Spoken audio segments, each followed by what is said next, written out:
ያለ አላህ ረሕመት ያለ አላህ እዝነት ያኘክነውን መዋጥ አንችልም።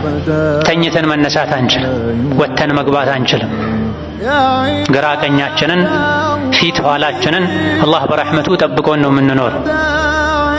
ረሕመቱ ባይኖር አንድ እግር አንስተን ሌላኛው ነገር ማሳረፍ አንችልም።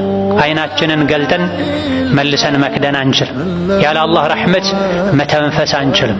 ያለ አላህ ረሕመት ነፍሰ ጡር የሆነች ሴት ጽንሷን በሰላም መገላገል አትችልም። ያለ አላህ ረሕመት ገበሬ ለፍቶ ደክሞ አርሶ መሬትን አለስልሶ ገንዘቡን አፍስሶ የዘራው እህል ሊበቅል አይችልም። በቅሎ አብቦ አሽቶ ከውርጭ ከአንበጣ ወዘተ አደጋዎች ድኖ ለገበያ ለጎተራ ለሆድ ሊበቃ አይችልም። ብቻ ያለ አላህ ረሕመት ያለ አላህ እዝነት የሰው ልጆች እጽዋቶች ነፍሳቶች መኖር አይችሉም።